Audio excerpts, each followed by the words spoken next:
The presidential election is a little over 100 days away. There's been a shakeup in the Democratic nominee for president after President Joe Biden stepped down on Sunday and endorsed his Vice President Kamala Harris. Today, VP Harris held her first campaign rally as a presumptive Democratic nominee. It took place at a high school in West Allis, which is a suburb of Milwaukee. Our own Jeremy Fredricks was inside when the VP spoke this afternoon and joins us live. Jeremy? Good evening, Jessica. It's been 48 hours since President Joe Biden said he wouldn't be seeking the Democratic nomination for president. Now we're seeing our first glimpse of Vice President Harris in that role.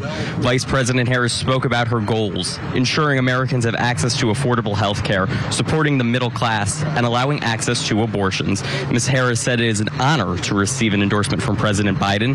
Earlier today, the Vice President picked up the endorsements from Senate Leader Chuck Schumer and Democratic House Leader Hakeem Jeffries. She's also gained hundreds of millions of dollars from donors and an increase in campaign volunteers. We are running a people-powered campaign. That is how you know we will be a people-first presidency. Vice President Harris used her experience as a prosecutor to prosecute the case against former President Donald Trump, the Republican nominee for president. She also talked about the cases and convictions against Mr. Trump, including being found guilty of 34 felony counts in New York for the hush money case. Ms. Harris emphasized his ties to Project 2025, a conservative agenda that has been criticized for policies that would undermine democracy. And